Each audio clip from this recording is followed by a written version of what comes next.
Okay. Well, welcome to our virtual parent night titled Connecting Kids, How to Virtually Connect Kids at a Time When They Can't Be Physically Connected.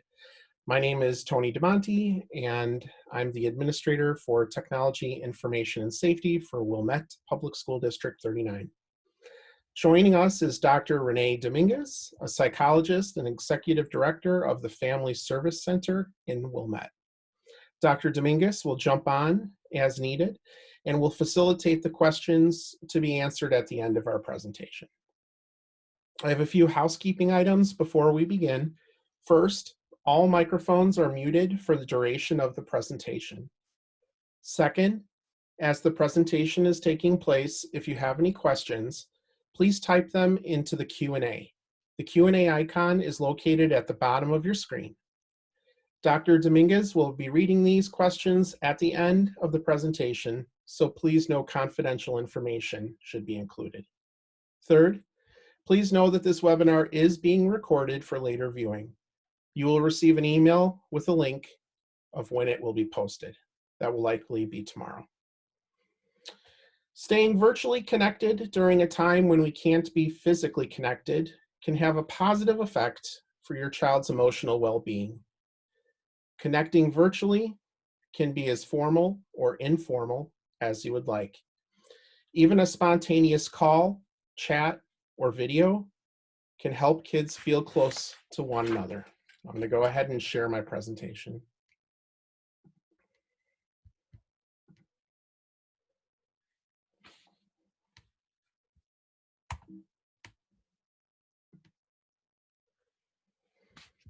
The term social distancing is prevalent today in the news. What I'd like to clarify is that it's used mostly to mean physically distant. There are numerous ways to continue socializing, even if not physically near someone. This is very true for our kids who were naturally social before COVID-19. Keeping a routine is a necessary component to successfully maintaining a child's social emotional health. If kids are used to seeing specific friends during the specific times, then try to keep that going in a virtual way. If you can't keep the routine, then replacing activities with more creative ones can help keep things new and fresh for kids. Involving them in the plans can provide control during a time where so many things are out of their sphere of control. Keeping things positive with a simple virtual reach out can keep moods on either end of the camera in an upward direction. We're going to do a poll to see where all of you land on the concept of screen time during this COVID-19 pandemic. I'm going to put the poll up. It's anonymous. You'll answer it, and I'll share the results once everyone has had the opportunity to click.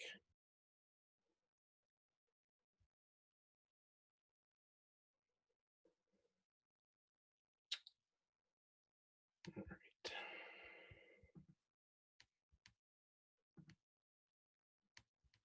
I'm launching the poll.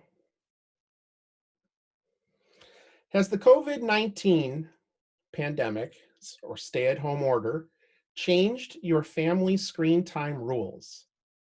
Please answer one of the four choices that best represents your family. I have not changed my rules for screen time at all. I have slightly relaxed my rules for screen time and allow for a little extra screen time. I allow for substantially more screen time. I have thrown all rules out the window and any amount is okay. I'm in survival mode.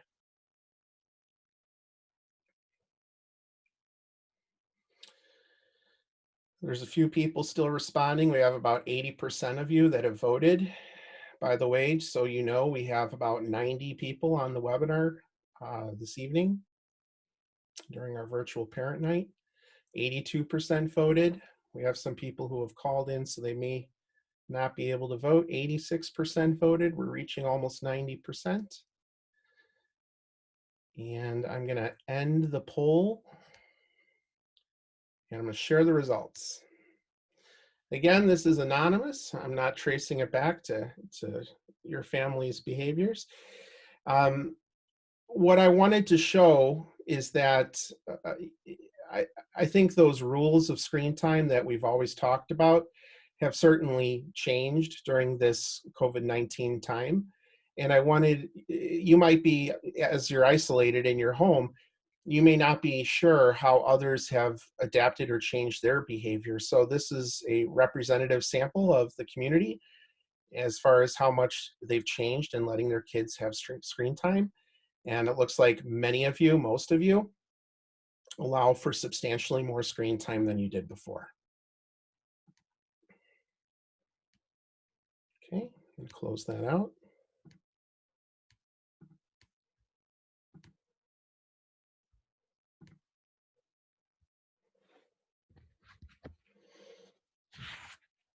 I'd like to address the topic of screen time. About 4 years ago, the American Academy of Pediatrics changed their guidance for school-age children to be more generic. Part of that definition is on your screen. For children's ages 6 and older, I was focusing on the school-age kids, place consistent limits on the time spent using media and the types of media, and make sure media does not take the place of adequate sleep, physical activity, and other behaviors essential to health. Instead of a number of hours, it became more about boundaries and the type of media that was being consumed. 1 hour of somebody opening up presents on YouTube is not the same as 1 hour of educational content. The Royal College of Pediatrics and Child Health, which is the UK counterpart to the American Academy of Pediatrics, also, this was about 2 years ago, changed their guidance. What they say is their primary recommendation is families should negotiate screen time limits with their children based on the needs of an individual child, the ways in which screens are used, and the degree to which use screens appears to displace or not physical and social activities and sleep. We would also adopt the expert recommendation that screens are avoided for an hour before planned bedtime. My stance on this is that if you were guided by a number, to recognize that number was likely developed during a time when kids and parents were not at home for an extended period of time. Give yourself permission to relax your rules in the absence of alternatives. Going back to the concept of not how long kids are on a screen, but what they do on the screen, think about social interactions and how much they're needed right now. That social connection may be keeping your child afloat emotionally, and in some cases, keeping depression at bay. You'll want to make the time as interactive as possible to maintain the social pieces of being connected.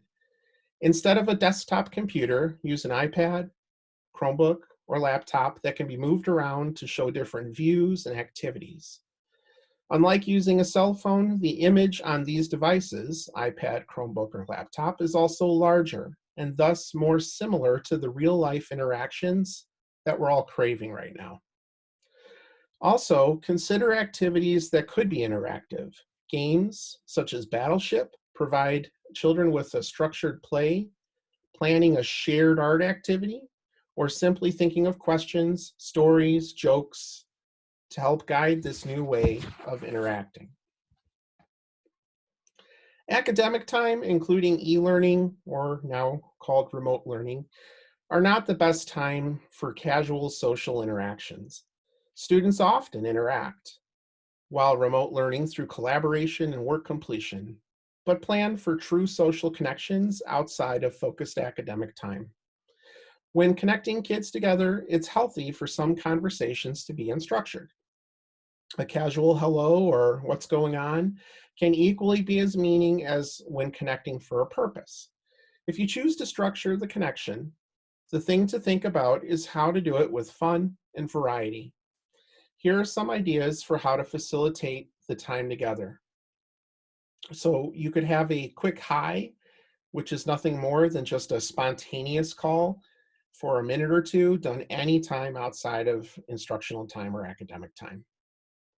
Recess, you could call it, a time mid-morning, right after lunch, like kids are used to, or mid-afternoon, for a short prescribed period of time. Just tell the kids, okay, recess, and let them go for that 20 minutes of connecting with their friends. Lunch or snack, it could be a meeting with a friend for lunch, so 2 or more kids could virtually eat together. Remember, kids during school were used to doing this, so set that time when you're going to eat lunch, know who you're going to connect with, and just have the device nearby so that they can talk and eat, mimicking that time that they would have had in school. You could have a play date, late afternoon, early evening, weekends, to virtually play with toys, watch videos, or play games together. You could have a game night, a time in the evening where an app game is played, traditional board games played virtually, or a video game with one another. So call it game night to add a little fun and excitement to the time that you're structuring. Karaoke night, bring up videos and sing while connected together.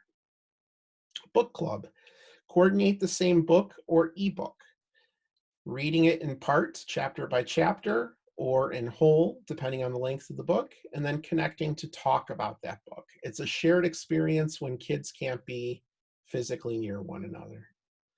A fitness class, there's a lot of adults doing this with clubs being closed, but you could watch a workout or yoga routine and have the kids do it together. They're exercising together, they're having that common experience. Cooking classes or a cooking challenge, decide what to make. Parents help get the same ingredients and then set up the device in the kitchen, both kitchens, as the kids cook, either together or create the same and do some kind of challenge with it. Virtual experiences. You could find visual arts, music concerts, exhibits that can be done together. So culture enrichment. Create art. Try to get the same art supplies. Draw the same picture. Create 2 pieces of art that could ultimately be put together or placed together when we're able to visit one another again. Or sports practice. Bring the video out to where the kids could run the same drills or practice drills. If they were on a team of some kind, they probably missed that camaraderie. So you could have that device nearby, do a video chat, and practice the same drills, and they can talk about it.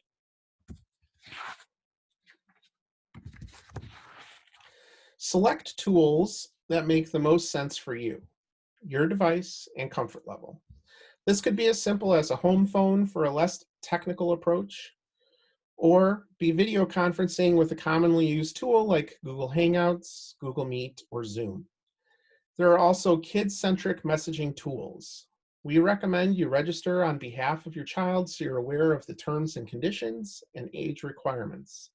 Plus, it's important that you know how to log in and monitor your child. Register for these tools ahead of the call so that you and your child are familiar with the tool. All of these tools have different feature sets and button locations.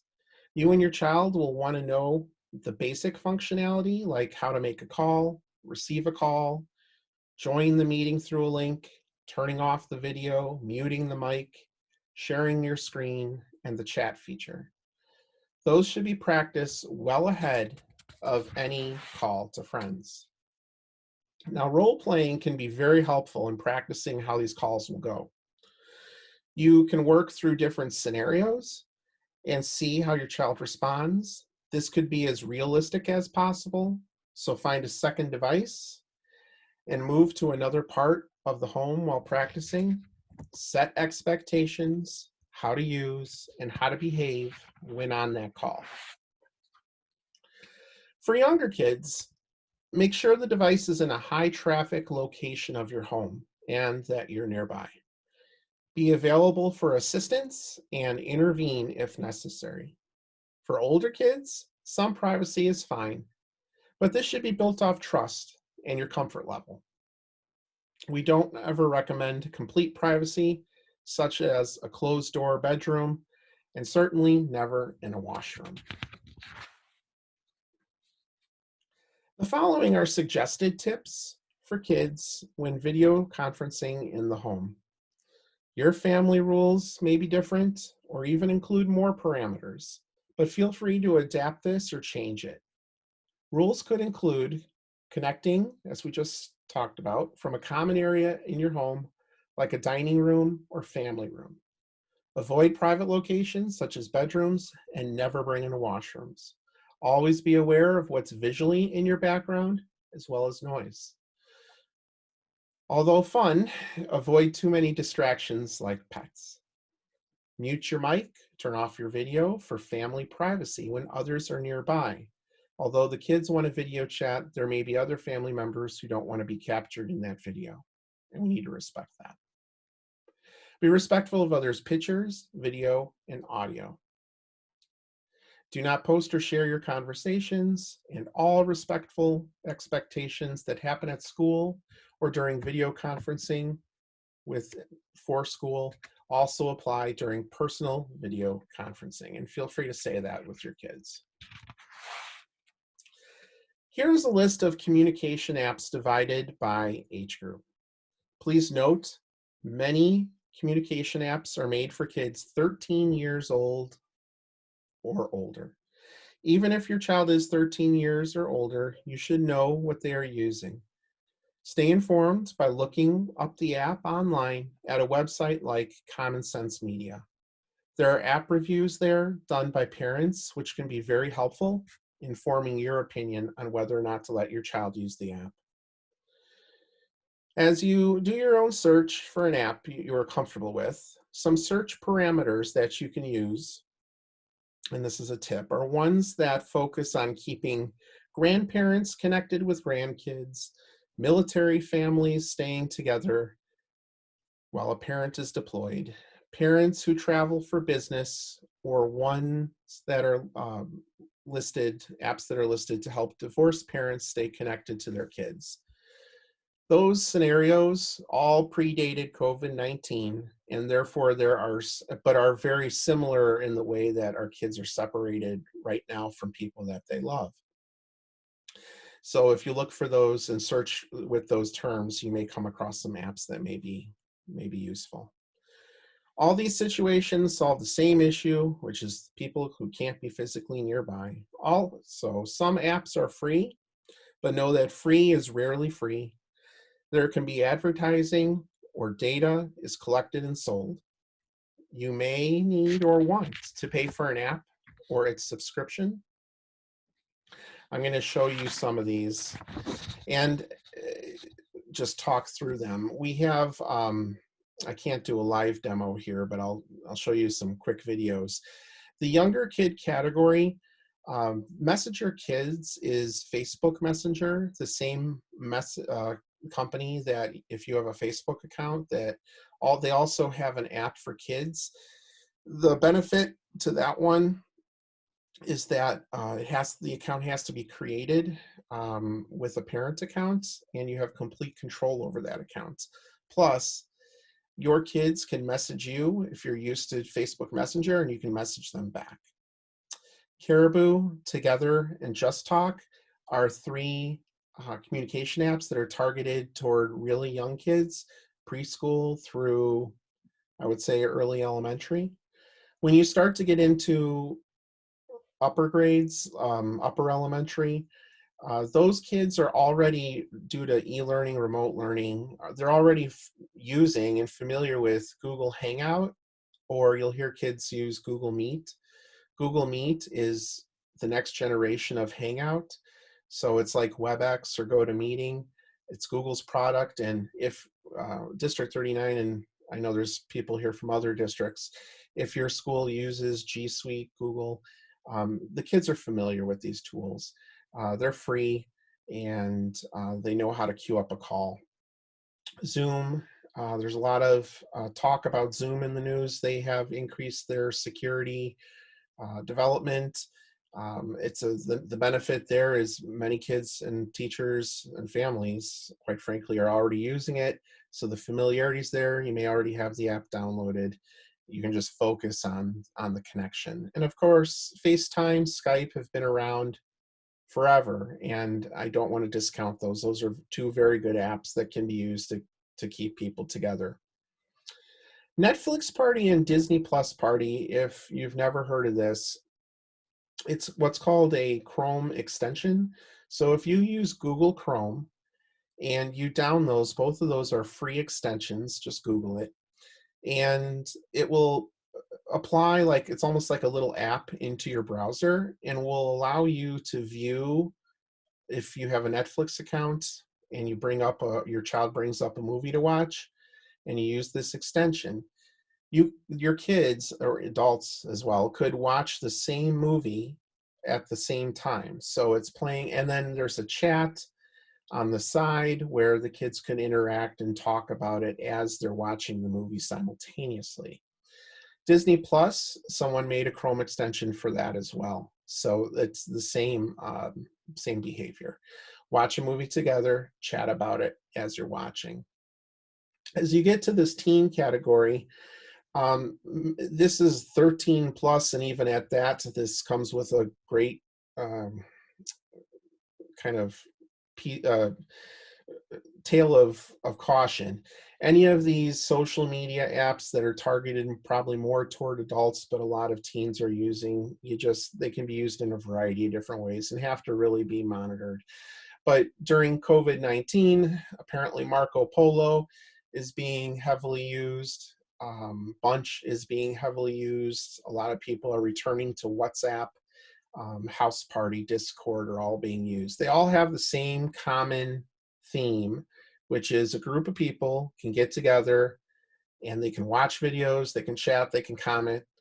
It's connecting people together for a shared experience. Of course, as you get older kids together, anytime they do get together, sometimes there can be bad decisions. So that's why, at least with that developing teen brain, you do need to keep an eye on that. I'm going to go ahead and back out and open up a browser. So bear with me.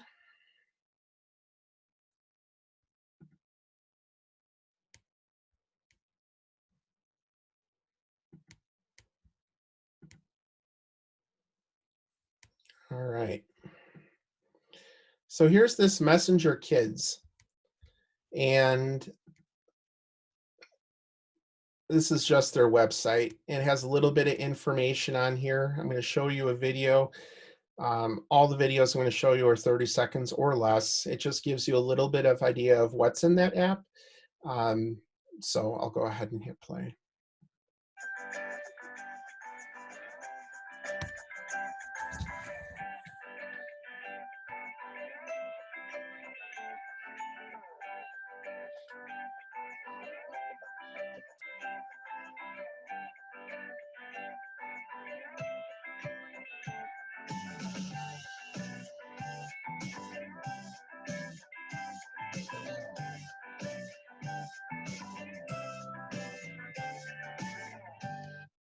So there's filters in there that they can use. So it has that feel of Snapchat, but you're not in Snapchat.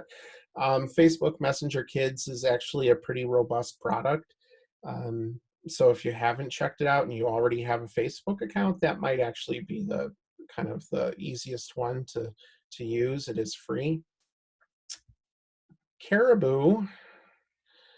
So the next two that I'm going to, or there's a couple in here that are really designed for much younger kids, but it doesn't have to be used with younger kids. The idea being it's a very, very, very controlled environment. So if you are someone that doesn't just even like the term Facebook and you want a very closed system that's highly controlled, and some of these games might be used for real younger kids, but you don't have to play the games. You could use the whiteboarding feature, which is like a dry erase board, or just use it to video chat and use the fact that it's a very secure environment to go back and forth, and you know who your child is connecting with and vice versa.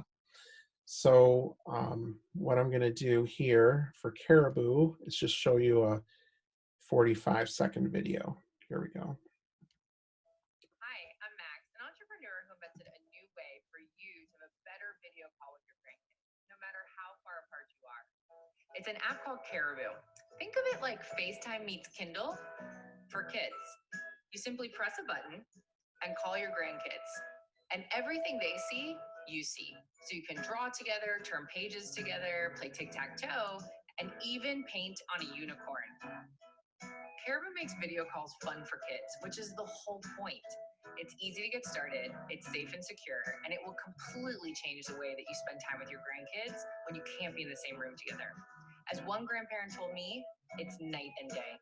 So what are you waiting for? Download Caribou now. So the idea there is not to get hung up on the fact that it was originally designed for a grandparent to child. It can easily be used child to child and work just fine. So the next one is the Together video app. And here's the website. It's again designed more for younger kids, but it has some games in here that both kids can play at the same time, and the video connection as well. So I'm going to go ahead and play this video. Hold on.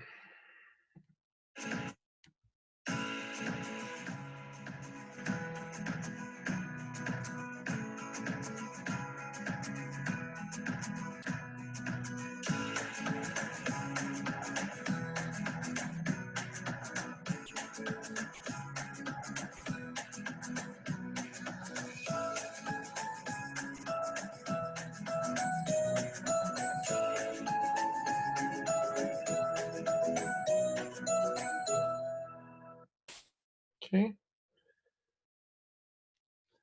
And the last one from that first column, if you will, is Just Talk. And Just Talk is a very bare bones, it's just video connecting together, designed for kids, and it's exactly what it is, hence the name Just Talk. So some of these others have games or art or filters or that kind of thing, and this is pretty slim. There's a video in here that I would like to play. Just need to find it. Actually, it is right here.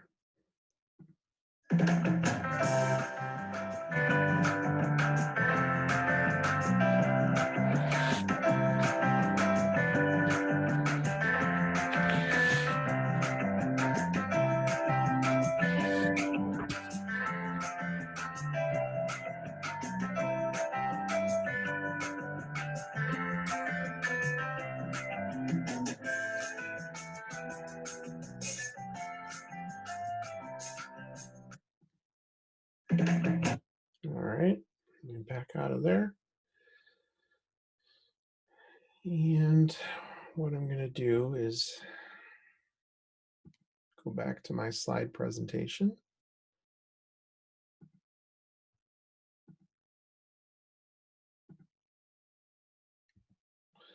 And again, this is not an all exhaustive list. This is just an idea to get you started. Focus really more on the left two-hand columns. I just want you to be aware what teens and older kids are using in that third column right now during the COVID-19 time. Whichever tool and apps you use, please remember to keep privacy and safety in mind. So take advantage of the privacy settings within the tool or app. I know sometimes there's a lot of haste to get it set up and get started.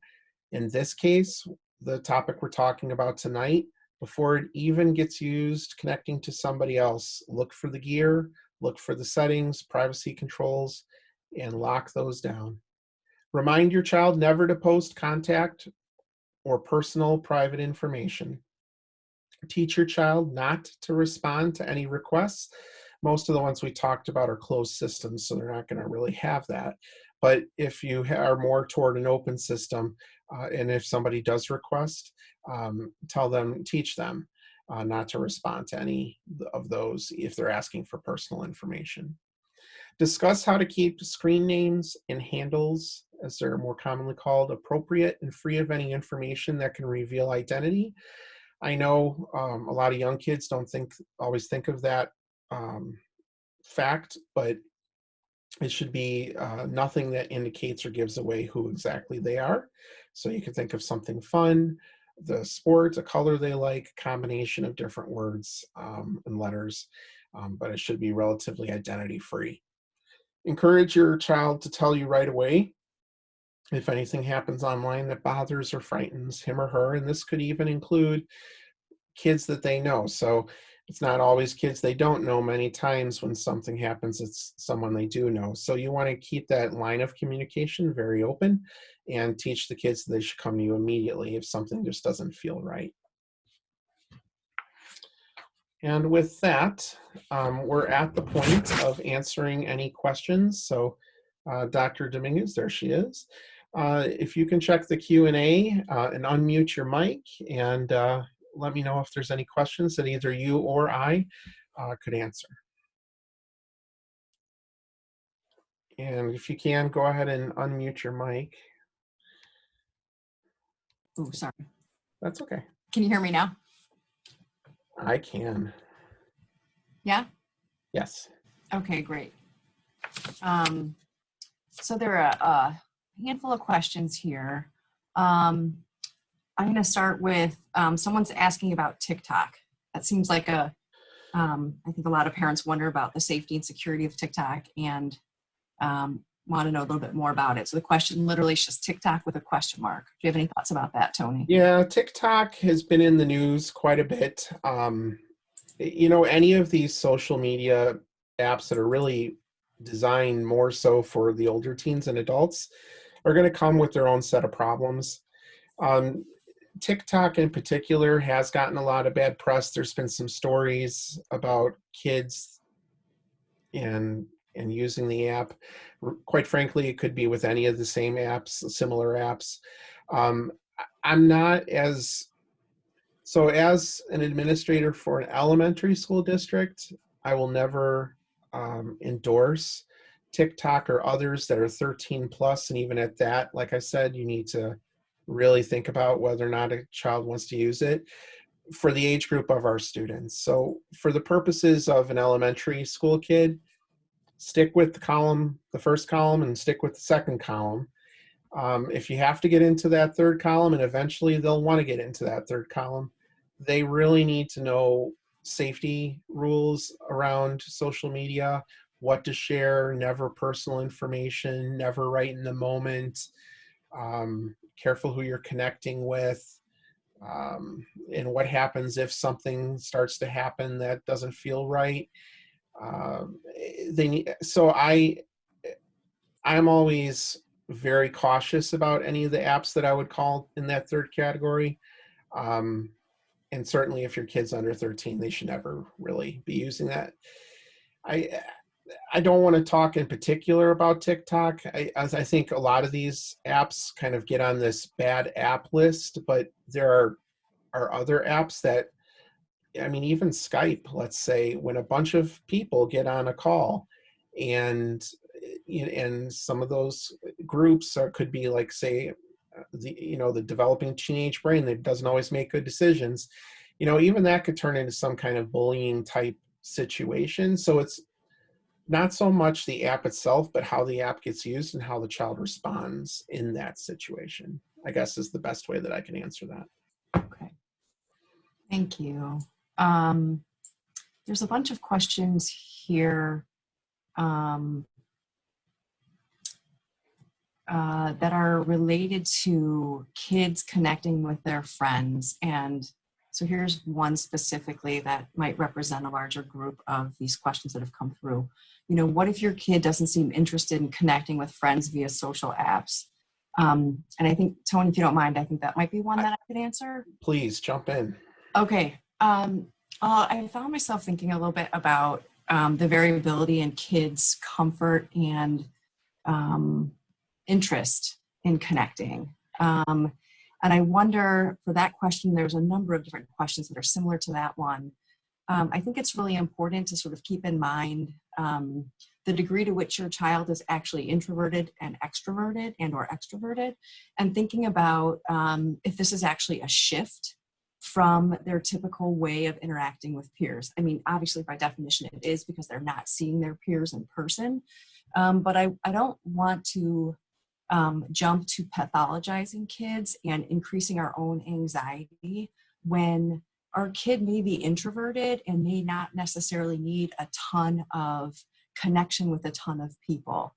I think that if you have a kiddo who's got one or two close friends, who is connected to those close friends and only needs to check in every so often and feels satisfied by that, and actually gets energized and refueled by some downtime, I wouldn't want to pathologize that, and I wouldn't want, as a parent, you to be anxious about that. If it's a shift from your child was really social, had lots of interactions with peers, and really thrived on that, and is now, on the couch, not engaging, not wanting to connect, I think we're talking about two different things. And certainly opening up the door to conversation about what's going on.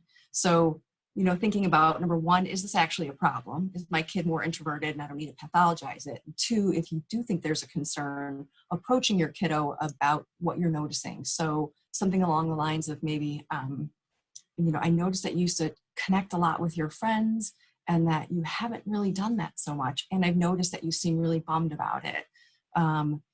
If you want to talk about it, I'm happy to talk about it, and maybe we can figure something out together to make it more manageable for you or feel differently for you. I think the other thing that I would sort of add on to that is if you see a really significant shift in mental health around that, I would encourage you to reach out to and identify a clinician to help sort that out if it's a really significant shift. Certainly kids' moods go up and down, and if their mood is significantly down for a significant period of time, I would be concerned about that and reach out for help.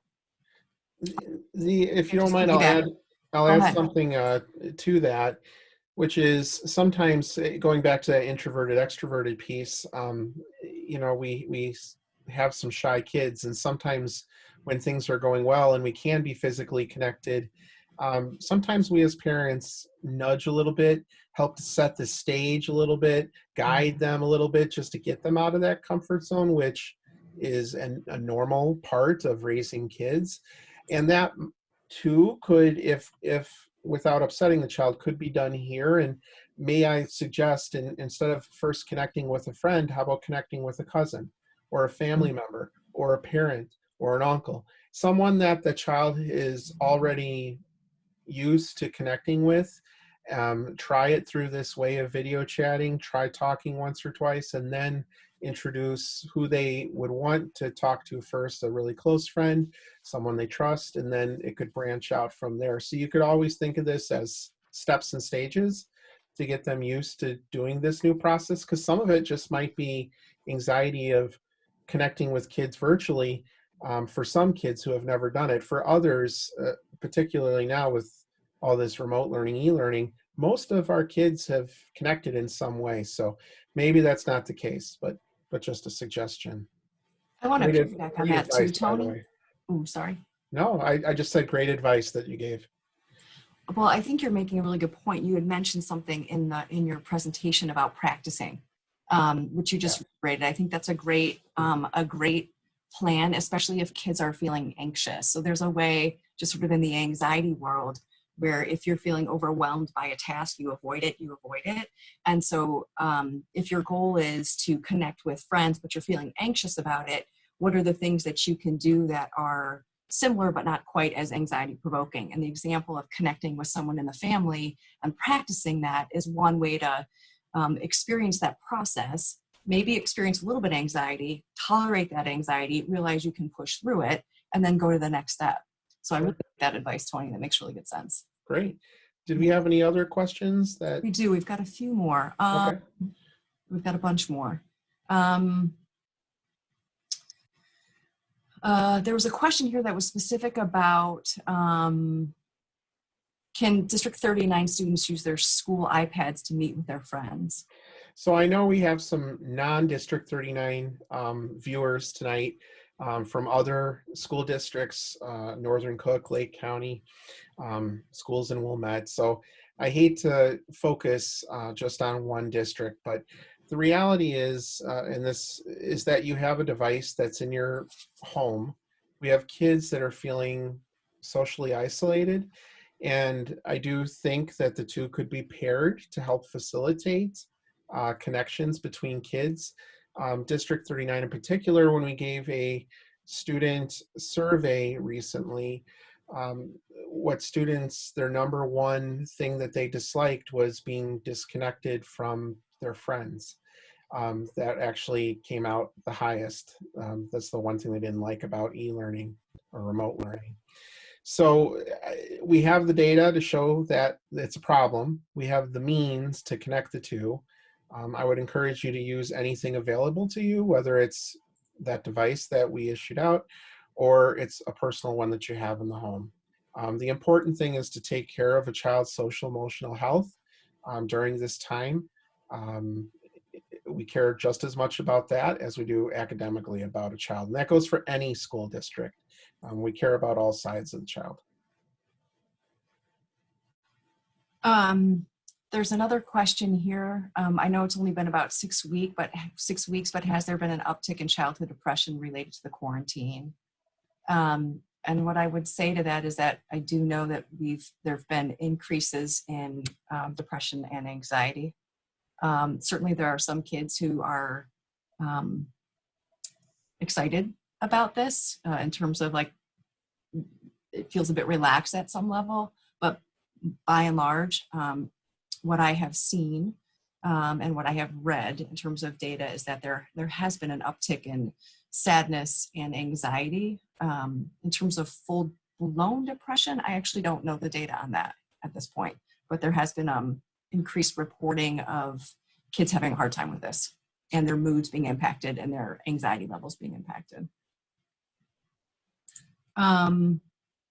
There's a question here, when is Snapchat appropriate to introduce, if ever? How pervasive is it in junior high versus high school?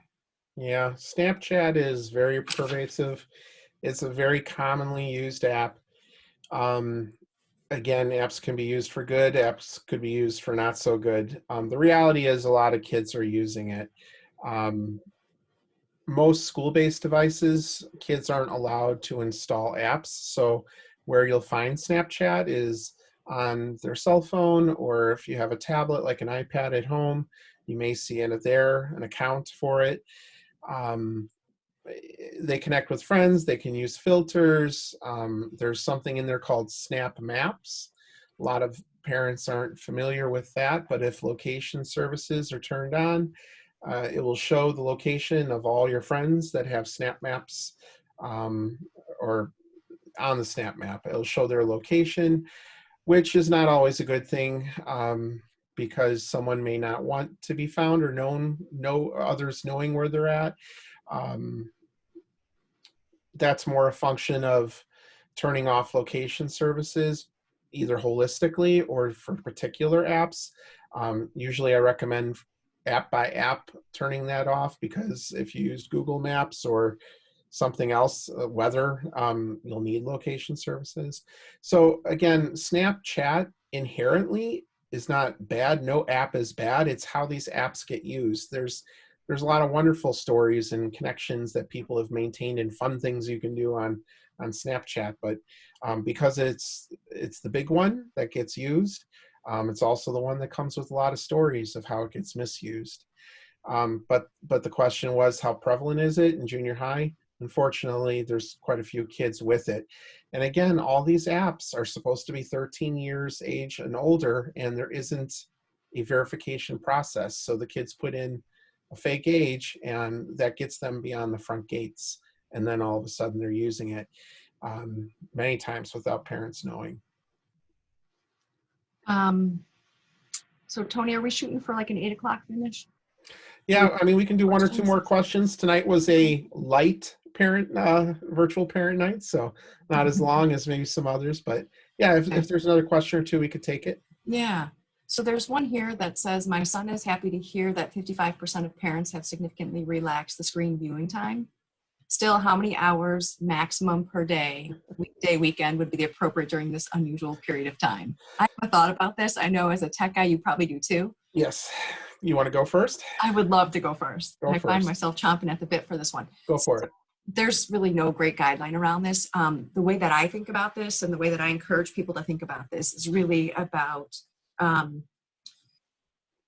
how is media being used? How are screens being used? And, are they interfering with the things that are really important? So I think about, especially during this really, we talked last week about the really extreme circumstances of COVID-19 and sheltering in place in this quarantine. And, the importance of sleep, the importance of nutrition, the importance of exercise, the importance of, moving your body, the importance of interacting with the people in your home, eye contact, face-to-face interactions. And so certainly e-learning or distance learning, I think is what we're calling it now. Being able to make sure that the things that need to happen, should happen, do happen, and that the amount of time on the screen does not take away from that. Now, the other thing that I think is really important to know is, most importantly maybe, is you've got to know your kid. So if you have a kiddo who, gets on the screen and gets sucked in and gets tunnel vision and cannot step out, I think it's really important to know that and be mindful of that as you set up expectations around this. You may want to set up expectations, like Tony touched on this, but certainly where in the house, what can and can be used on the screen, having all those sorts of expectations, but you really need to know your own kid. And the other thing I would just food for thought to think about is you might want to just set up the time frames and the parameters around which the screen can be used. So knowing your own kid. And you might want to think about that together. I am a big fan of, I don't know how old your kiddo is, who asked this question, but if you can engage your kids in a conversation and to problem solve around these issues, you're not just saying, here's what you need to do, here's what you have to do, which your kids are going to push back against, right? But you're then teaching them to think through the issues that are coming up and think through, why is this good for me? Why is this not good for me? How can I have some control and some input in this? If they've got some input in it, they're more likely to abide by it and follow the rules. You can set it up in advance and saying, let's demonstrate responsibility. If you can have it for these 2 hours between 3 and 5, I don't know when it might be. And at 5, it's time to hand it over. If you are old enough to have it between 3 and 5 and responsible enough to have it between 3 and 5, you're responsible enough to have it and hand it over at the time that it's when your time is up. If there's a big fuss about it, you're demonstrating that you're not quite ready to have that responsibility. So there's a way in which you can really set it up, engage your child in participating in that setting up of parameters, teaching them the problem solving, teaching them the thinking through on how to take care of themselves. So, sorry, a few things to say about that. Oh, hey, keep going. I'm done. So it's again, I have to go back to, it's not a magic number. It's how the screen gets used. It's not the number of hours. I'll tell you where the number of hours makes a difference. It's within physical health. So I want to separate the two, kind of social emotional and physical. So the social emotional piece there, your answer is how often, or I'm sorry, how it gets used, the type of content. I would argue video connecting with friends is a great use of spending those hours right now, given they can't physically see someone. It becomes a problem when kids start to change their behavior, or when you say it's time to put stuff away, they start to battle you a little bit on that. Their eating habits, sleeping habits change. Now let's go back on the physical side. You have eye doctors, you have chiropractors, you have ear specialists, you have all these people that will tell you things like the blue light given off devices. If a lot of that is going into the child's eye in the evening, it will impact their sleep. So I guess if you wanted some type of parameter on hours, I would say in the evening to limit that. And as you get closer to bedtime, turn it off. I don't care how good the content is. It's going to impact sleep, either by the flickering sensation or the blue light that's given off. Ear health, if they're listening to loud music for an extended period of time, there could be hearing loss due to the little hairs kind of breaking.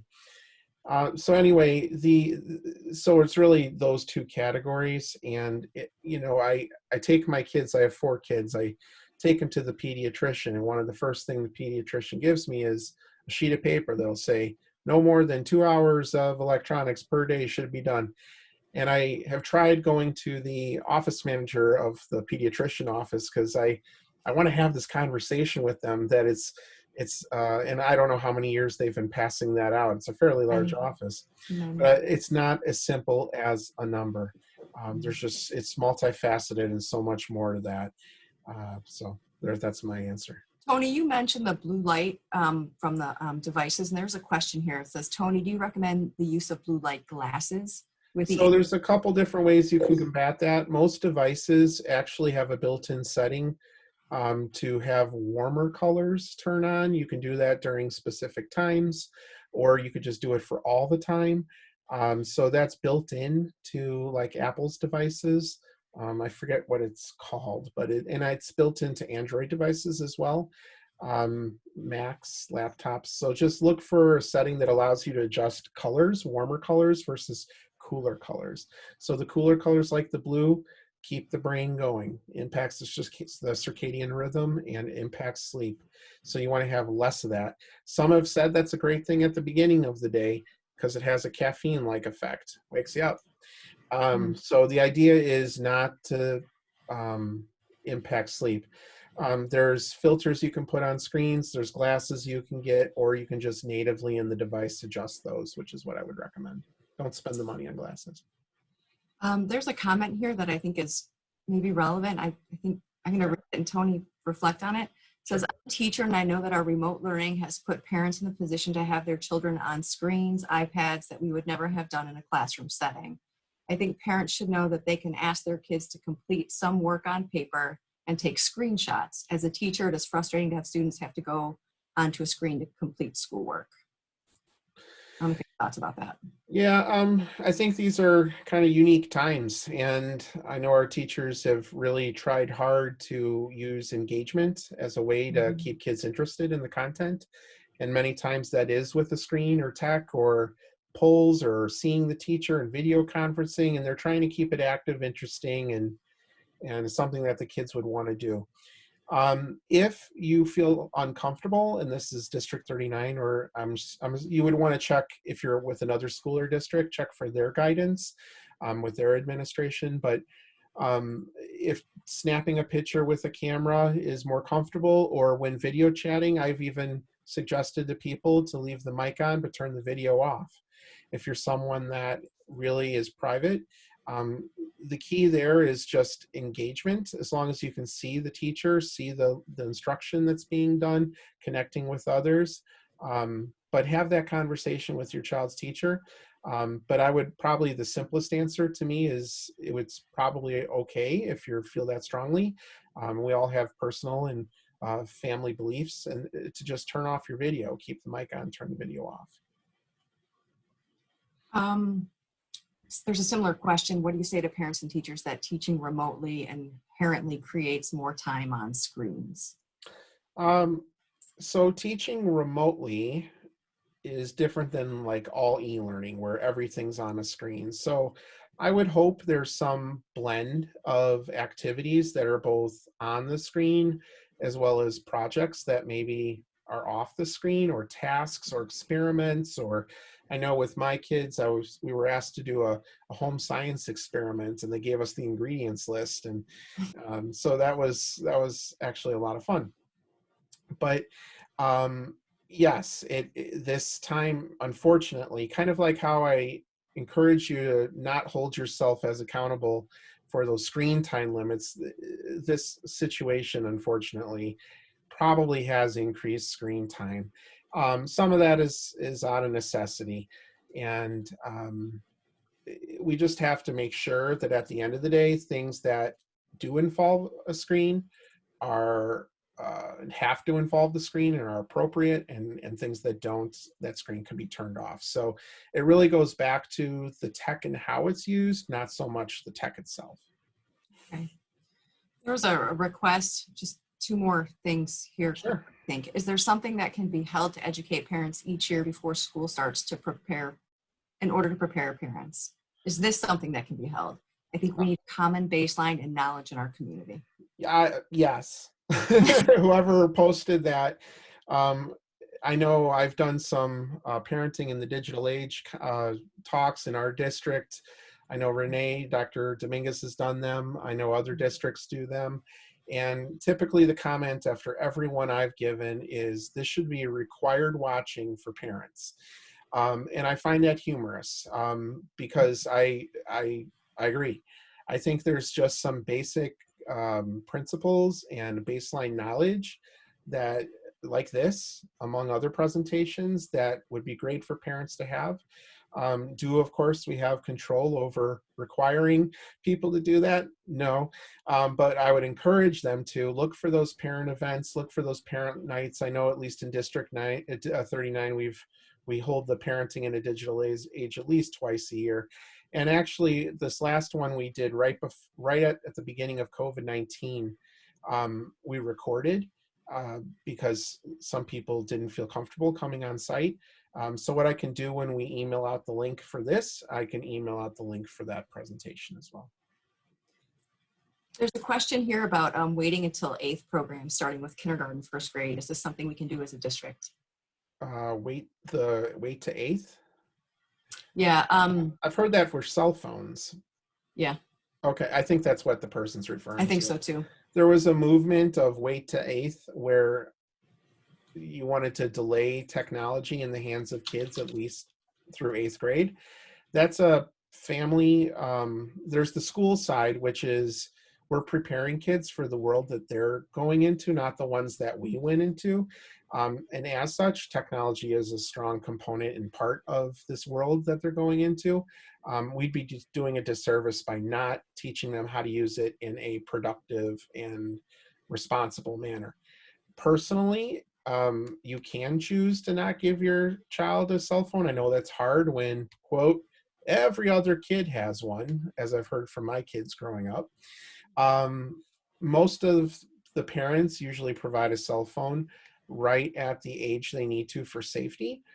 You can use what I tell my kids is I don't provide cell phones for gaming. I could care less, but I do provide them for safety reasons. So when they hit middle school and there are times when they're walking home or going to the teen center and I'm not always there to pick them up, for their safety, they need to have a way to get a hold of me. So that determination, it could be earlier, it could be later. That's a family preference. But as a district, in most districts, you will see technology woven in. And Dr. Dominguez, it's 8:02, so yeah. I feel like we could continue on for a while.